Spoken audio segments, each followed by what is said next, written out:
¿qué tal? Muy buenas tardes. Bienvenidos a otra cápsula virtual desde las redes de Oncopal.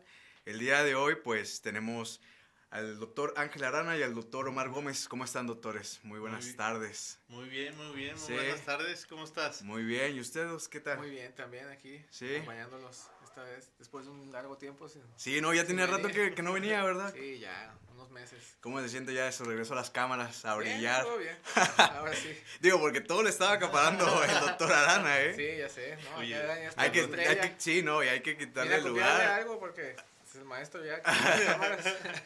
No, ya, digo, ya hay que pasarle la batuta a otra persona, digo. Está bien, No ya es sé, cierto, sí. doctor, no es cierto. Pues bueno, el día de hoy pues nos juntamos a ambos, para la gente que no sabe, igual pues yo doy una pequeña introducción, ambos son cirujanos oncólogos, pero para la gente que no ha tenido tanta interacción con usted, doctor Omar, pues me gustaría que se presentara, ¿no? ¿Cuál es su especialidad? ¿En dónde está consultando actualmente? Claro, Todo bueno, soy cirujano oncólogo como el doctor Arana y ahora no había podido venir porque estaba haciendo un curso de alta especialidad en cirugía oncológica de mama y cirugía oncoplástica. Ok. Entonces ya terminé. Y ya está Estoy más disponible, libre. ¿no? Está muy bien. Libre para venir, platicar un poco con ustedes y bueno, pues aquí ahorita Pues justamente, acompañamos al Doc, doctor Arana. ahorita que menciona el curso que tomó, pues el tema de hoy es cómo prepararse para una cirugía pues previa al cáncer de mama, ¿no? Cómo es el proceso que viven en este caso las pacientes, pues igual bajo su experiencia en pues en este ramo, qué es lo que ustedes recomiendan. Básicamente es como que pues lo que queremos es darle a la gente instrucciones, ¿no? Pues más que nada comentarios, pero por parte de los especialistas que son ustedes dos. Claro. ¿Ok? ¿Qué nos pueden empezar diciendo, ¿no? Sobre el cáncer de mama, ¿no? ¿Cuál es la reacción que normalmente tiene una paciente, pues al saber el diagnóstico, ustedes que tienen toda la experiencia y que la han vivido directamente? Pues mira, la verdad es que este tema es muy interesante y salió mucho de las redes porque en general son preguntas que a lo mejor nosotros estamos habituados porque todos los días pues indicamos y ofrecemos tratamientos quirúrgicos y cirugías, pero digo, no cualquiera o no todos nosotros pasamos por este proceso que es una cirugía, ¿no? Y desde preguntas básicas de, oiga doctor, ¿qué se necesita para que yo esté bien o que me pueda ir muy bien en la cirugía, ¿no? Creo que es una de las preguntas más básicas que todos nosotros en algún punto lo llegamos a tener y que nos ha tocado que no lo pregunten, ¿no? Exactamente. Doctor Omar. Sí, de igual, siempre, ya cuando la primera pregunta siempre es ¿por qué tengo cáncer? Y la noticia al recibir Pues la respuesta noticia, al sí. recibir esa noticia, pues siempre es, no saben qué hacer los pacientes. Una vez que lo asimilan y que les decimos que hay que operarse, que tenemos que hacer una cirugía para tratar su enfermedad, pues también siempre preguntan las primeras cosas, ¿y qué puedo hacer yo? ¿Qué tengo que hacer para que mi cirugía salga bien, mejor, ¿no? salga todo lo mejor? Entonces, lo primero también es saber qué tipo de cirugía le vamos a hacer a la paciente, porque el cáncer de mama, aunque se engloba como una enfermedad, pues tiene varias etapas y variantes de la enfermedad, y la cirugía puede ser distinta para cada persona. Ajá. Claro. Entonces, las recomendaciones van a ir dirigidas en base a qué tipo de cirugía le vamos a hacer a la persona. Hay recomendaciones generales, siempre preguntan en la dieta, ¿verdad? Por ejemplo, ¿qué puedo comer? ¿Qué me recomienda comer? ¿Tengo que dejar de comer algún alimento? ¿Qué me prohíbe? Entonces, por ejemplo, en la dieta, que es algo que preguntan muy, muy frecuente, al menos yo, por ejemplo, no hay algo que le restringamos en la dieta. ¿De O acuerdo? sea, Entonces, digamos siempre que a veces hay gente que dice, no, pues me restringieron harinas, por sí, ejemplo, ¿no? siempre dicen que me dijeron que no puedo comer grasa, ¿no? O que no debo comer harina, sí, la verdad es que... Pues esto es prácticamente, es como por ejemplo los deportistas, ¿no? Tú te estás preparando para un maratón y digo, no todos los deportistas de alto rendimiento no es como que se levanten el día de hoy y digan, mañana voy a correr 10 kilómetros, ¿no? No, se Prácticamente prepara, ¿no? Hay un proceso de preparación para Así es. dar lo mejor y tener los mejores resultados. Justamente en este tipo de cirugía pasa lo mismo, ¿no? ¿Y cuáles son las recomendaciones que nosotros como médicos y como cirujanos hacemos? Digo, siempre hay que tener esta preparación, digo, entre mejor preparado estés, pues muchos mejores resultados vamos a tener en la cirugía y menos complicaciones las vamos a tener.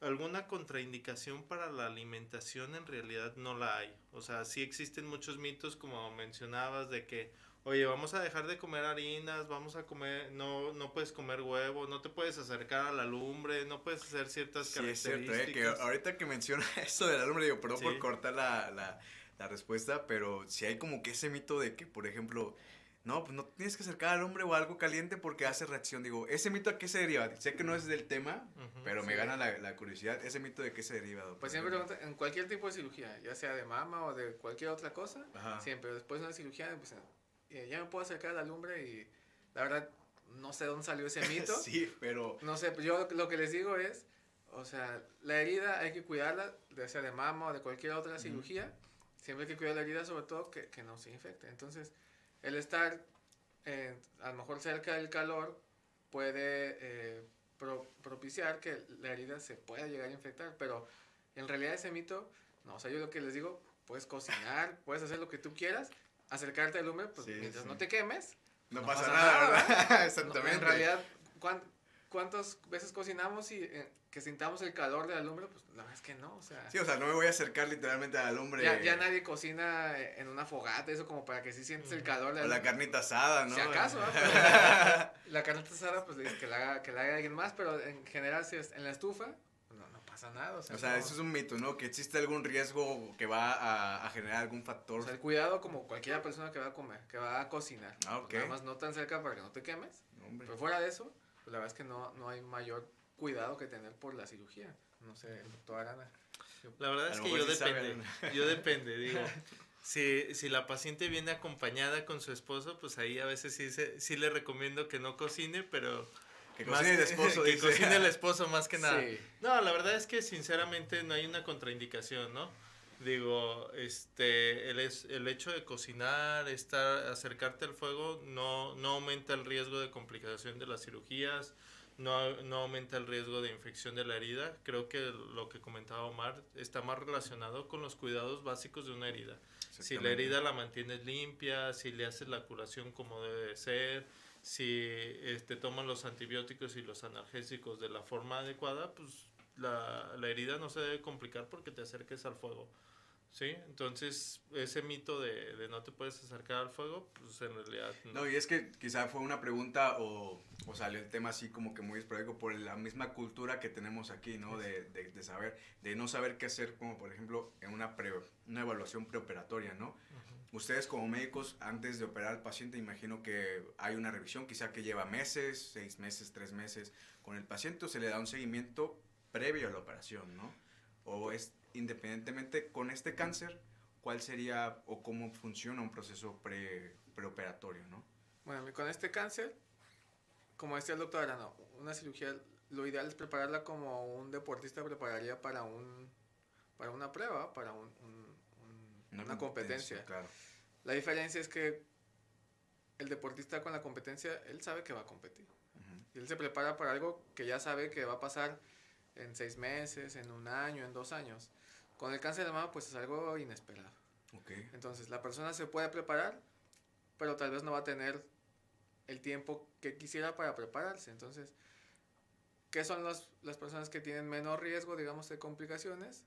Aquellas que no tienen obesidad, personas que no fuman, que hacen ejercicio. Entonces, a partir del diagnóstico, si la persona fuma, pues lo recomendado es dejar de fumar.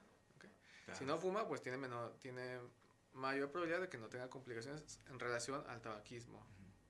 Sobre todo con algún tipo de cirugía de mama, el tabaquismo es un riesgo de que pueda sufrir ahí la cirugía y tengamos que reoperar y todo. Entonces, ¿cuánto tiempo, perdón, debe una persona que antes de operarse debe dejar de fumar? O bueno, si alguien obviamente, fuma y hay que hacer una cirugía donde preservamos toda la piel, lo recomendado es por lo menos 1 mes dejar de suspender el tabaquismo. Okay. Entonces, ante el diagnóstico, si la persona fuma, lo primero es dejar de fumar. Y más allá de que puede mejorar sus riesgos de tener complicaciones, el tabaquismo también pues conlleva otras enfermedades. Sí, claro. Que para el tratamiento del cáncer, pues igual, seguir fumando, pues puede tener más complicaciones de otras cosas, ¿verdad? No solamente de la cirugía, sino de los pulmones. Entonces, pues dejar de fumar es algo que alguien con cáncer se recomienda que deje de fumar. Prácticamente desde que... Sí, desde que sabe que tiene cáncer, ya deja cáncer. O incluso antes. Es Incluso, prepararte. O sea, nadie debe fumar, ¿verdad? También. No. Esto es prepararte, es decir, obviamente, ¿cuál es la alimentación que tú puedes recomendar? Digo, la alimentación es una alimentación que se la recomendaría al doctor Omar, que yo llevaría, que tú llevarías, digo, son recomendaciones básicas desde dieta baja en grasas, dieta baja en gaseosas, en refrescos, en harinas, que tengas el plato del buen comer, que tengas frutas, verduras, el hacer ejercicio. El hacer ejercicio obviamente te prepara de una forma física y de una forma en la que vas a tolerar y vas a tener mejores respuestas y mejor resultados en cuanto a la cirugía. Vas a tener mejor cicatrización, vas a tener una recuperación mucho más rápida, las heridas se van a limpiar y las heridas van a cicatrizar de una forma más rápida. Entonces, ¿cuáles son las recomendaciones preoperatorias que debemos de hacer? Digo, como lo mencionaba Omar, no tienes tanto tiempo como por ejemplo el que se prepara para un olímpico, es decir, 4 años se están preparando constantemente. Claro, esto es algo de meses. Pero pues prácticamente digo, desde el día 1 que tienes el diagnóstico, tienes la primera oportunidad para empezar a modificar todas estas características para tener buenos resultados. Y es decir, si tú fumas, digo, día 1 fumabas, ¿no? O sea, automáticamente ya. Que dice, yo fumo, no, fumabas. Porque ya no lo vas a hacer. Sí, que es lo ideal, ¿no? O sea, Sí. prácticamente es dejar de fumar. Si te tomas refrescos, y ahí va a decir marcas, pero... No nos van a pagar. Y no nos van a Si pagar. nos patrocinan podemos decir, adelante.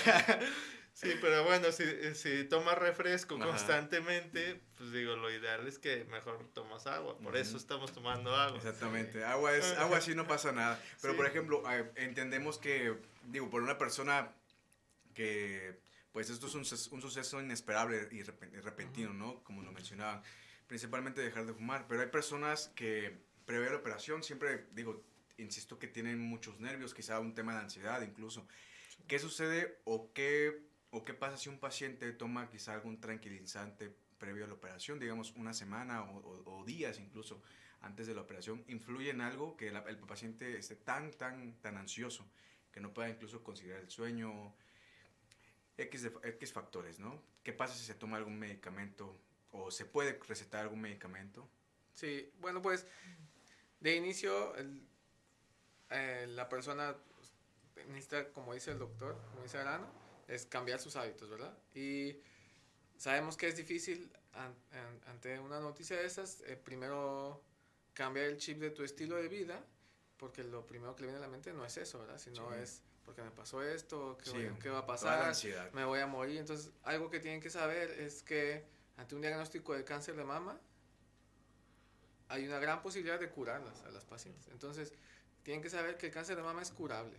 Okay. Y curable nos referimos a que podemos quitar el cáncer, eliminarlo y que la persona viva 10, 20, 30 años, ¿de acuerdo? Entonces, eso es algo que tienen que saber, que el cáncer de mama puede ser curable. Y entonces ahí empezar a tener la idea de que es curable. Entonces, ¿qué tengo que hacer yo para que mi tratamiento sea el mejor posible y me dé las menores complicaciones? Okay. Y es donde hay que, desde el día 1, empezar a cambiar el estilo de vida, si es que lleva algún estilo de vida, pues que pueda afectar, ¿no? Como eso, comer refrescos, no tener una dieta balanceada, entonces cambiar eso. Okay. ¿Qué se le podría recomendar a un paciente, no? Digo, que está pasando por este proceso de ansiedad. Normalmente esto es un proceso que no lo puedes llevar solo. O sea, nosotros como cirujanos no lo llevamos solo. Uh-huh. Siempre existe este aspecto de manejo multidisciplinario. Es decir, nos apoyamos de varios compañeros al final de cuentas porque, como lo mencionábamos, es una enfermedad compleja, es una enfermedad que en realidad lo que más nos importa es tener un buen resultado.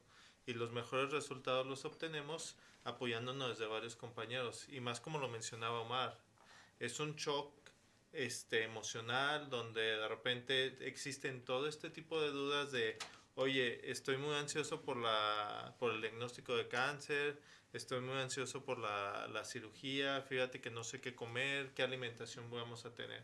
Lo ideal es eso, o sea, no hay ninguna contraindicación para la alimentación ni para realizar ejercicios, pero obviamente la orientación la realizamos en este equipo multidisciplinario con un nutriólogo, ¿no? Es decir, el nutriólogo lo incluimos dentro del equipo en el cual él hace una dieta balanceada para cada tipo de paciente y para cada una de las enfermedades que tiene, porque no estamos hablando de un paciente completamente sano. No es lo mismo aquel paciente que llega, por ejemplo, ahorita Omar, y que lo tenemos que operar de urgencia, que nada más sé que se llama Omar, y que no sé si es diabético, hipertenso, Sí, o y sea, así lo meto a todo el quirófano. historial clínico, ¿no? Y Del paciente. obviamente durante la cirugía, que por ejemplo Omar, que no sé si fuma, si toma, si tuvo una cardiopatía o algo, pues obviamente las complicaciones quirúrgicas y durante la cirugía van a ser mayores. Entonces, ¿qué es lo ideal? Pues obviamente lo ideal es conocer a Omar. Oye, es Omar, es cirujano oncólogo, no fuma, no tiene ninguna cardiopatía, Pertenece a un copal. pertenece a un copal. Sí, prácticamente ya desde ahí ya tengo toda esa información y obviamente la cirugía, es decir, aquel paciente que es diabético, hipertenso, prácticamente el internista, los exámenes preoperatorios, que son los que nosotros solicitamos para una cirugía, me ayudan a ver cuáles son los cuidados que vamos a tener. Es decir, si de repente a él se le sube un poquito el azúcar, pues ya sé que en el postquirúrgico tengo que cuidar su tipo de alimentación, que tengo que utilizar algún esquema de insulina para controlar ese descontrol, o si es hipertenso, pues obviamente controlar la presión antes de la cirugía, y sé que después de la cirugía hay que estarlo monitorizando, ¿no? Obviamente si fuma, pues prácticamente sé que con él las heridas o el tipo de herida voy a tener ciertos problemas para la cicatrización. Entonces, entre más tiempo tengamos este periodo para dejar de fumar, pues obviamente las heridas se van a cicatrizar mucho mejor. Entonces, desde ahí todo el protocolo preoperatorio consiste en eso, ¿no? Consiste en conocerlo, ver todo su historial e ir resolviendo cada una de las dudas. Creo que todos tenemos miedo de qué va a pasar con la cirugía, ¿no? Claro. Todos en algún punto dices, es que me van a operar y muchas veces es la primera cirugía que te han hecho en toda tu vida, ¿no? Entonces, obviamente, Sí. pues tienes miedo de qué va a pasar, cómo me va a ir, cuánto tiempo va a durar, muchas cosas, ¿no? Pero al final de cuentas todo eso lo hablamos antes en el consultorio. Es decir, O sea, sientan al paciente, le Sí. explican cómo va a ser el proceso. Y cuando ya es el punto de, digo, ya ya abarcamos quizá, porque entiendo y todo lo que explicaron ahorita da a entender que cada paciente es diferente. Claro. Porque obviamente las preindicaciones varían o se hacen como que personalizadas para que cada paciente esté adaptado al proceso, ¿no? Claro. Pero durante el área de la operación, el área de la cirugía, digo, no sé cómo la podrían describir ustedes para que sea entendible cómo es el proceso o un ejemplo general, digo, qué es lo que se hace antes de, qué sea lo que se hace durante, ¿cómo lo describirían, digo, ustedes que son los expertos en cirugía? Ya como tal de la cirugía. Sí, o sea, ya entonces, como tal en la cirugía, digo, para que nos demos una idea de, Ok. como que, Bueno, descriptiva primero ahí. respecto a la pregunta que hiciste antes de la ansiedad, bueno, con los medicamentos que puede tomar el paciente, si tiene ansiedad y quiere tomar algo, ujú, pues en realidad no interfieren tanto, pero también saber que medicamentos para la ansiedad o para conciliar el sueño, pues hay muchos. Y algunos incluso Claro. son controlados y lo ideal es que los recete un médico. Entonces, si esa persona toma esos medicamentos de toda la vida o de hace 20 años porque no puede dormir bien, pues es diferente a aquella que nunca ha tomado y quiere tomar algo. Entonces, dentro de las consultas o el manejo multidisciplinario, aparte del nutriólogo, también incluimos una consulta con un psicólogo, un psiquiatra, porque para moderar la situación psicológica de la noticia Sí, y claro. alrededor también pues, la cirugía y todo ese contexto, ¿verdad? Y respecto al proceso de la cirugía, pues, ¿qué será? Digo, es el ¿Qué? día a día, es el día de ustedes, pero Pues sí. no sé, para que lo pudiéramos comprender o imaginar más que nada, no sé, ¿cómo es? Mira, ¿Cómo es para el nos- estar en quirófano? Primero como para el paciente, ¿no? ¿Qué? Para el paciente es, el día de cirugía, toda cirugía tiene que tener ayuno. Entonces, Ayuno. ayuno, sí. Ok. Sobre todo para el proceso de anestesiología, En cirugía de mama muchas veces usamos anestesia general y la anestesia general es el paciente está dormido por completo, se usa un ventilador, que ahora con el COVID a la gente le dio mucho miedo. ¿Sí? Oye, ¿Un ventilador? Sí, ventilador mecánico, es decir, una máquina que sustituye la función de los pulmones. Ok. Porque el paciente va a estar dormido y no va a poder respirar por él solo, lo tiene que asistir el anestesiólogo con una máquina. Entonces ahora con el COVID, que se escuchó mucho lo de la intubación, me ha tocado muchas personas que tienen miedo de la intubación. Es decir, me van a intubar, doctor, para la cirugía y sí, claro, hay que hacerlo. Pero esa intubación es diferente a los pacientes con COVID. O sea, en los pacientes con COVID los intubaban porque el paciente no podía respirar por sí solo. Acá en la cirugía es distinto. Es una inducción para dormirlo, para que el paciente no tenga dolor, pero en ese proceso también no puede respirar, pero se le asiste con una máquina para que no tenga ningún problema. Al finalizar la cirugía, el paciente despierta, el tubo se quita y despierta sin dolor, como si nada hubiera pasado prácticamente. Y yo pensaba que era como quedarse dormido, o sea, en teoría sí. Sí, es como quedarse dormido, pero mientras el paciente está así anestesiado, pues es toda una cuestión que el anestesiólogo maneja. Vigila el corazón, vigila la función de los pulmones, todo para que el paciente esté dormido, relajado, sin dolor y despierte igual. Relajado, sin dolor, como si nada hubiera pasado, mientras la cirugía la hacemos. Normalmente en ese tipo de cirugías, digo, específicamente el cáncer de mama, aproximadamente ¿cuántos médicos se asisten, no? Digo, entiendo que está el anestesiólogo, están ustedes, pero ¿qué más está ahí como apoyo para ustedes?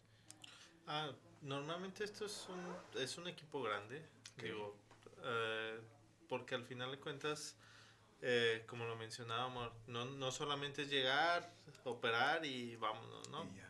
Antes de todo esto hay una preparación y siempre existe esta preparación, como tú dices.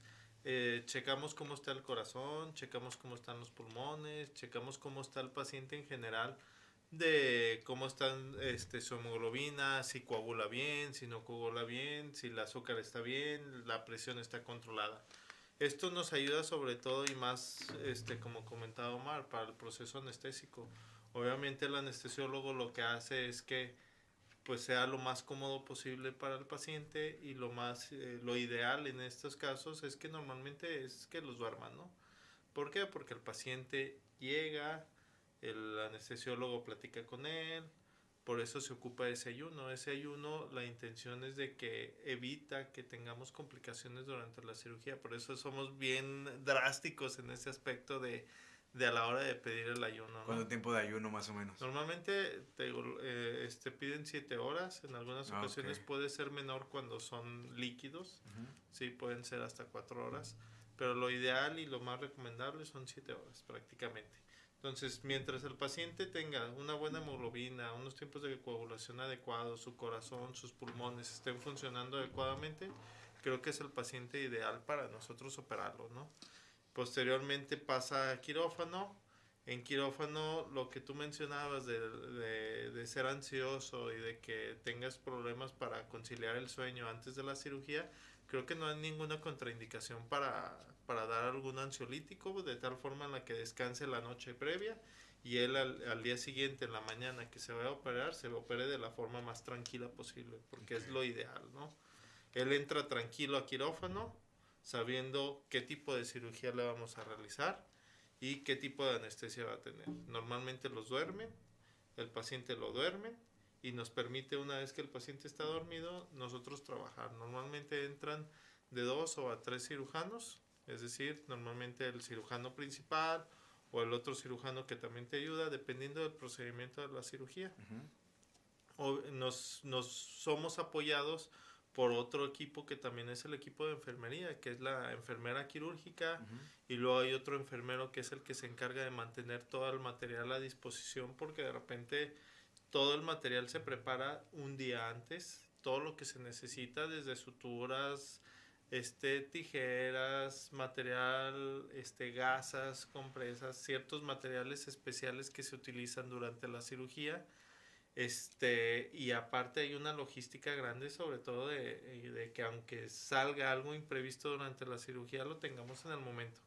y para eso está ese... Por alguna urgencia, ¿no? Me imagino. Por alguna urgencia, digo, son pocas, son bajas las urgencias que se llegan a presentar en cirugía de mama, pero al final de cuentas lo más importante es la seguridad del paciente, Claro. ¿no? Entonces, siempre estamos preparados, siempre tenemos todo un equipo, tanto médico, quirúrgico, de enfermería, que está al 100% porque es haz de cuenta que para mí la cirugía, o para nosotros la cirugía, es como lo más importante y como algo como prácticamente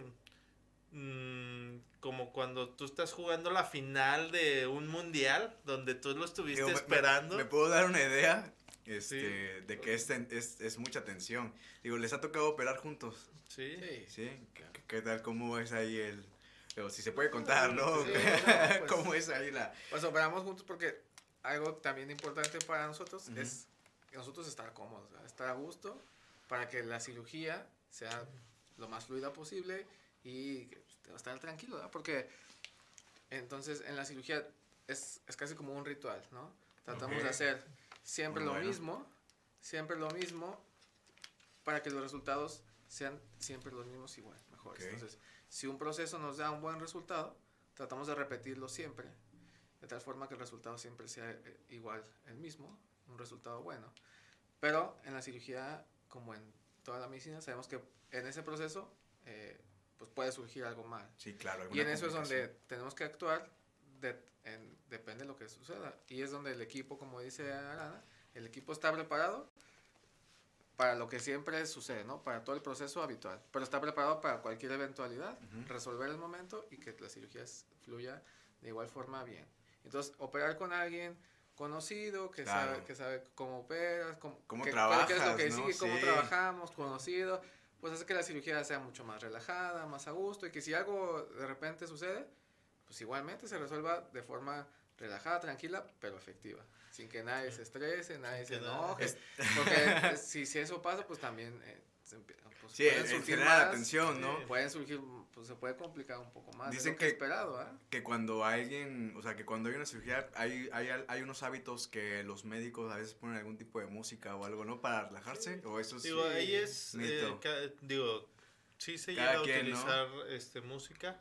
Aquí lo que comenta Omar es práctico, o sea, mientras todo fluya, Ujú. es bueno. Y siempre lo recomendable normalmente que nosotros hacemos es que operamos entre otro oncocirujano o Ok. otro equipo médico, sobre todo porque hay decisiones difíciles en las cuales a veces sale Obviamente, sí.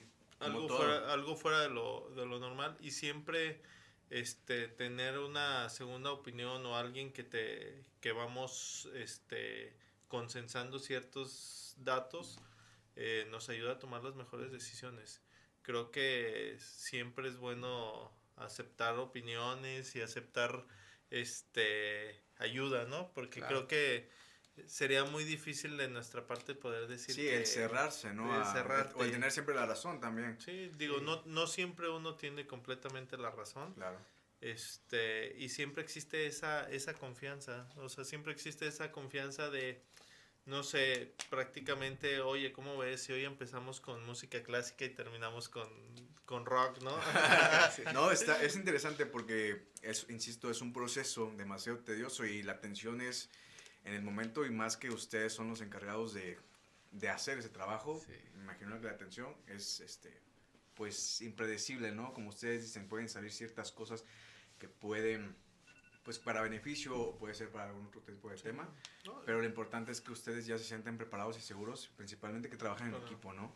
En cuanto al proceso, doctores, ya posterior, ya nos están describiendo un poco de cómo fue o cómo es el proceso interno en la cirugía para el paciente, ¿no? ¿Cuál es el tiempo de recuperación? ¿Cómo es que se recupera o qué sigue ya después de la operación? ¿Se queda en observación? ¿Cuánto tiempo se queda en observación? ¿Qué sigue para el paciente? Sí, digo, por ejemplo, igual, depende, porque aunque la cirugía de mama pensarían que es una sola, hay muchos tipos de cirugía, pero por lo regular la vigilancia es de una noche, lo operamos hoy en la mañana, se vigila durante ese día, se queda una noche hospitalizada y al día siguiente, si todo está bien, si no hay ninguna complicación, el día siguiente se va a su casa, ¿de acuerdo? Y por lo regular también las cirugías, en las primeras horas y los primeros días usamos un vendaje en el tórax o en el pecho. Y les explicamos cómo usar el vendaje, cuántos días usarlo. Y también muchas cirugías le llamamos un drenaje, que es una manguerita, ¿verdad? Que eso va absorbiendo y sacando el líquido que se puede acumular en el área de la cirugía. Que igual nosotros les explicamos cuántos días se va a usar, cuándo lo vamos a retirar, etc. Entonces, los cuidados igual será cuidar la herida, lavar. El vendaje les explicamos cómo cambiarlo, cada cuánto. Y pues en general son esas recomendaciones para los pacientes con cirugía de mama. Habrá sus variantes dependiendo del tipo de cirugía. Sí. Pero esas son las recomendaciones. En general, ¿cuánto tiempo tarda un paciente, digo, en recuperarse? ¿6 meses, 3 meses? Ok. Bueno, pues primero la recuperación inmediata, ¿no? Primero la recuperación inmediata, como decía Omar. Normalmente los pacientes que se operan de una cirugía de mama, la gran mayoría, hay ciertos detallitos en los cuales a lo mejor pudiésemos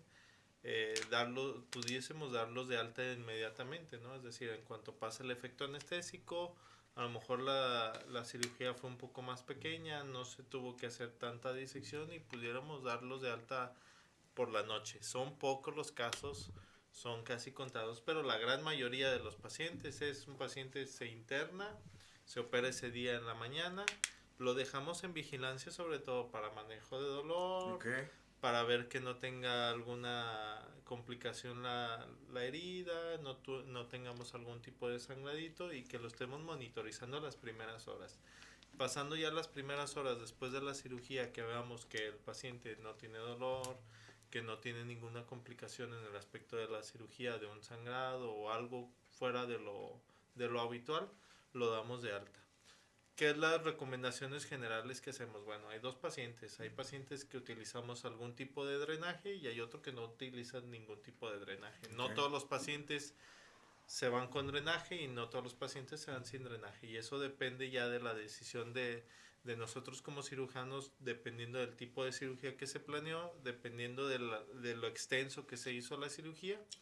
Y eso es lo que determina si ponemos o no ponemos un drenaje. ¿Para qué nos funciona a nosotros el drenaje? El drenaje es como una manguerita que es como el que nos avisa qué está pasando en esa herida. Internamente. Internamente. Es decir, yo necesito saber cómo está cicatrizando esa herida y me interesa, pues entonces pongo un drenaje para que me diga si hay un sangrado, si se puede tener alguna infección, o nos ayuda sobre todo a disminuir las complicaciones en la cirugía. Normalmente dejamos un vendaje y el paciente se va con medidas generales, que es lavado de la herida, un vendaje en la mama, hacer la herida quirúrgica con agua y jabón, y se puede acercar a la lumbre sin problema. El mito de siempre. Yo creo que, es un tema demasiado extenso porque me están surgiendo demasiadas preguntas. Porque obviamente ya existen mitos y realidades, como por ejemplo el de la lumbre que mencionamos también. ¿Qué les parece si abrimos unas, no sé, qué opinan ustedes, docs? Que se abra una pregunta de mitos y realidades, que dejen aquí en los comentarios preguntas. Dejamos una cápsula para que vuelvan ustedes a estar juntos y contestamos mitos y realidades. Pero la operación, creo que sí abarcamos demasiados temas. Pero bueno, vamos a dejarlo pues hasta aquí. Vamos a abrir una segunda parte. Y pues bueno, yo les agradezco mucho, como en todos los días, siempre les agradezco por estar parte de su tiempo. Entiendo que pues tienen una agenda pues demasiado complicada y más con lo que nos acaban de platicar, ¿no? O sea, el tema de la operación y la cirugía siempre va a ser pues algo que siempre tienen que estar alerta. A veces me ha tocado ver los que andan contestando llamadas, que pacientes y así, pero bueno. Les agradezco mucho, doctores. ¿Algo que quieran decir antes de finalizar esta cápsula? Doctor Omar, doctor Ángel. No, pues que en realidad te digo, mitos y realidades siempre va a haber. Creo que lo ideal es que cada una de las dudas y todo este proceso desde el diagnóstico, el tratamiento, siempre va a haber dudas. Y creo que siempre estamos abiertos a la posibilidad de que todas esas dudas, por más simples que parezcan, creo que se deben de resolver antes y después de la cirugía. Al momento. Digo, la confianza que el paciente tiene hacia con nosotros pues siempre es al 100%, ¿no? Creo que es válido que de repente me digas, oiga, doctor, ¿sabe qué? Es que, fíjese que, no sé, me dijeron que no me podía acercar a la lumbre después de la cirugía. Digo, sinceramente, pues para mí yo te puedo decir, pues es que no, eso es un mito. Pero en realidad, pues es la primera vez que te operan. Pues o sea, sí. es la primera vez que te operan y sinceramente yo lo veo diario, tú no lo ves diario. Entonces, para mí es algo habitual, pero para ustedes como pacientes no lo son. Exactamente, pues que es algo nuevo, ¿no? Sí. Para ustedes es algo nuevo. Desde cómo cuidar una herida, digo, no todos los han operado y el cuidado de la herida también tiene sus detalles, ¿no? Y sus detalles son, digo, cosas básicas es hacer la herida agua y jabón y cubrirla con un parchecito limpio para que no se infecte la herida, pero hay ciertos detallitos en los cuales hasta que no lo vives no tienes estas dudas, ¿no? Y entonces al final de cuentas, si uno de ustedes que está pasando por un proceso quirúrgico, una cirugía y tiene alguna duda, sin problema se puede comunicar con nosotros en las redes. Sí, de hecho y lo van a estar resolvemos. apareciendo ahí las redes sociales de tanto de Oncopal como los datos de ustedes. ¿Dónde los podemos consultar? Si nos queremos, no sé, hacer alguna operación con ustedes, ¿dónde los podemos encontrar, doctor Omar, doctor Ángel? Si nos proporcionan sus datos, su información, la Sí, publicidad. Claro, pues aquí van a aparecer nuestros datos de redes sociales y podemos consultarlos aquí en los edificio AVE, en el piso 17. Ahí tenemos el consultorio, igual el doctor Ángel y yo. Y nada, lo último, saber que, como decían, responder las dudas. Todas las pacientes van a tener dudas, siempre. Desde que les dan el diagnóstico, desde que les van a decir más, te van a operar, te van a dar tratamiento. Entonces, lo que yo siempre les digo a mis pacientes es, te van a surgir 250,000 dudas. Todas anótalas en una libreta y cuando vengas a la siguiente consulta, antes o después de cirugía, saca la lista completa y pregúntame todo, porque el vecino te va a decir una cosa, el de la tienda te va a decir otra, la tía, todos te van a decir algo que escucharon, que vieron, que leyeron, pero todo eso ellos a lo mejor están bien, a lo mejor están mal. Entonces todo eso anótalo y pregúntale a tu doctor. Con nosotros o con quien consultes, pero pregunta. El médico es el experto y te podrá resolver casi todas las dudas. Así es, al fin y al cabo, pues hasta no estar o hasta no preguntar al médico uno va a seguir teniendo la duda y como usted menciona, doctor Omar, siempre va a haber personas que comenten solamente por el hecho quizá de ayudar, pero pues en vez de hacer eso a veces asustan al paciente de más, ¿no? Pues bueno, nos estamos viendo en una próxima cápsula de Oncopal, van a estar apareciendo ahí las redes, yo los invito a que pues dejen sus preguntas para que el doctor Omar y el doctor Ángel las contesten en la próxima cápsula, que espero que sea igual jueves, quizá a la misma hora, o bueno, nos pondremos de acuerdo después y ya lo publicaremos. Vale. Les deseo un excelente día, les agradezco por estar aquí con nosotros, compartan este contenido y nos vemos en una próxima cápsula virtual. Hasta luego. Hasta luego. Hasta luego.